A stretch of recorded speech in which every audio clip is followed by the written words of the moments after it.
Gawat, makin panas.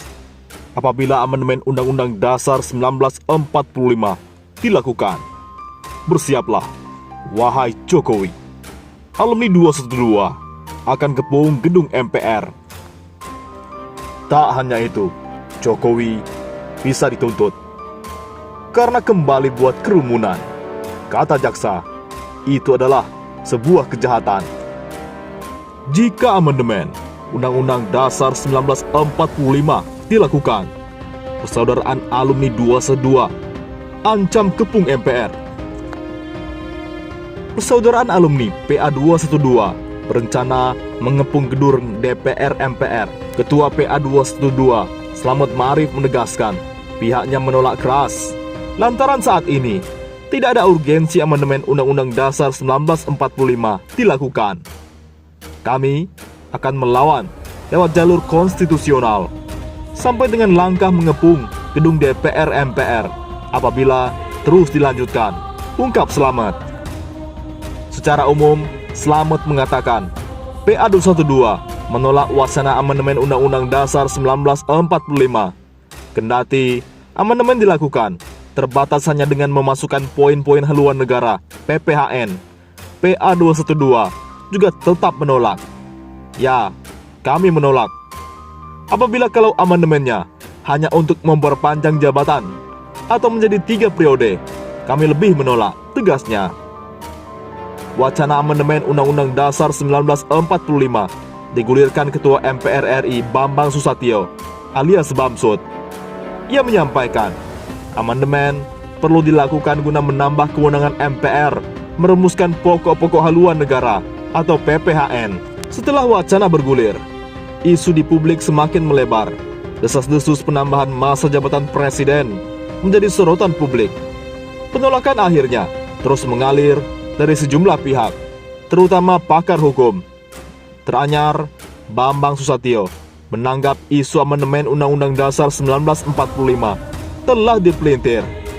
Ia menegaskan hanya melontarkan wacana untuk memuat PPHN lewat amandemen, bukan mengubah masa jabatan presiden.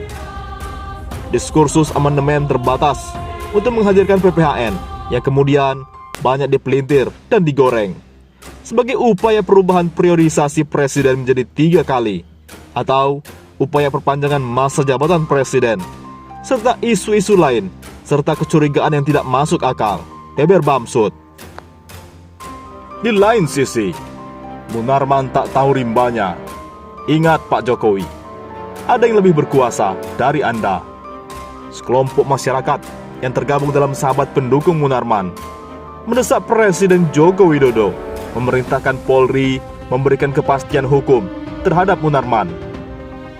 Marwan Batubara, koordinator TP36 Laskar FPI yang tergabung dalam kelompok itu, menyebut tidak ada kepastian hukum terhadap Munarman sejak ditangkap pada 27 April 2021 lalu karena dugaan terorisme. Jadi, sementara kami tidak tahu dan bagaimana statusnya sekarang, kata Marwan di Masjid Waitur Rahman Tebet, Jakarta Selatan, Rabu 1 September. Dia lantas mengungkit pernyataan Jokowi yang disebutnya sering menyatakan diri sebagai orang yang Pancasilais. Kita paham, kita sama-sama tahu, apalagi Presiden Jokowi berkali-kali menyatakan dirinya sebagai Pancasila. Saya Pancasila, saya NKRI. Nah, negara ini saya kira didirikan oleh Founding Fathers.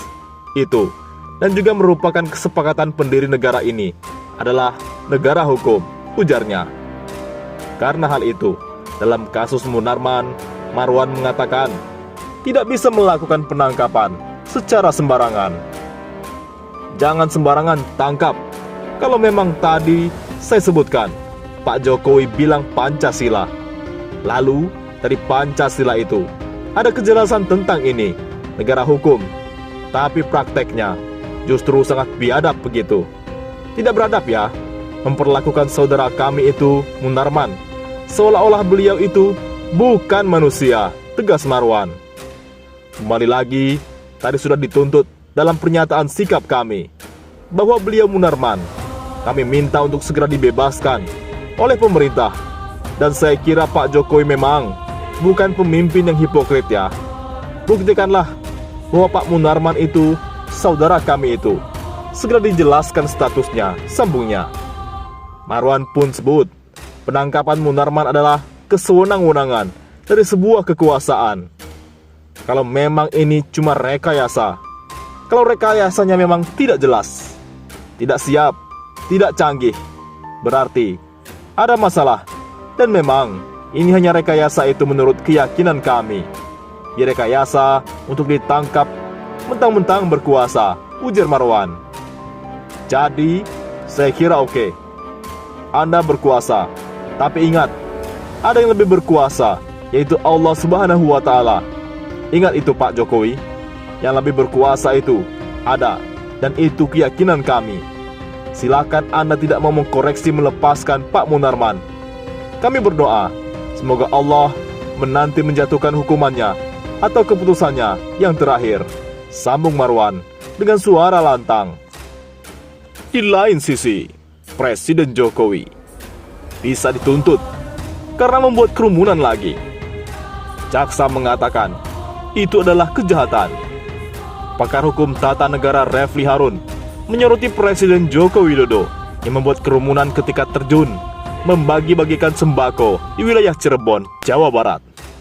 Yang melihat ironi ketika Habib Rizik Syihab dipenjarakan lantaran membuat kerumunan, namun tidak untuk Presiden Jokowi. Lagi-lagi Presiden Jokowi membuat kerumunan atau menjadi pangkal tolak dari terciptanya kerumunan. Tapi ya, namanya presiden, tidak diapa-apakan ya. Padahal kita tahu bahwa di sisi lain Habib Rizik justru dipenjarakan, dipidanakan, dianggap melakukan tindak yang melanggar hukum. Bahkan jaksa mengatakan itu adalah kejahatan, ucap Refli Harun. Refli Harun mempertanyakan alasan Rizik dijatuhi hukuman yang terbilang berat untuk sebuah kasus kerumunan yang tidak dikehendaki.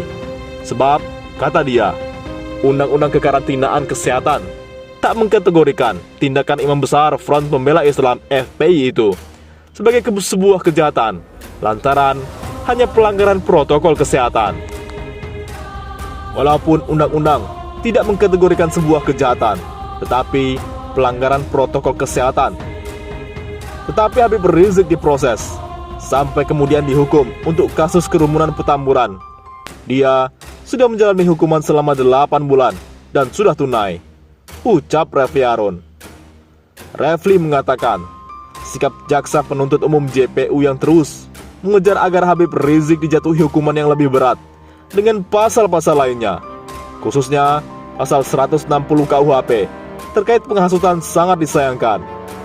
Bahkan kata dia, JPU seolah menginginkan dicabut hak-hak politik maupun hak menjabat dalam organisasi apapun. Jaksa penuntut umum JPU terus menginginkan bahwa yang bersangkutan dihukum lebih berat, karena dalam kasus Petamburan kita tahu bahwa yang digunakan adalah pasal 160 KUHP dan juga pasal-pasal lain yang terkait dengan undang-undang ormas, di mana yang diminta JPU itu tidak hanya hukuman badan, tetapi juga pencabutan hak-hak politik dan tidak boleh menjabat di organisasi apapun, ucap dia. Menurut Refli, pelanggaran protokol kesehatan yang dilakukan Presiden Jokowi jauh lebih berat derajatnya dibandingkan dengan apa yang dilakukan Habib Rizik, apalagi telah dilakukan berulang kali. Luar biasa, pelanggaran protokol kesehatan yang berkali-kali dilakukan oleh Presiden Jokowi. Ada baru-baru kemarin kerumunan Grogol, kemudian ada kerumunan di NTT, ada kerumunan di Kalimantan Selatan. Semuanya adalah kerumunan, bahkan jauh lebih berat derajatnya kerumunan dibandingkan dengan apa yang dilakukan oleh Habib Rizik Syihab, ucap Refli.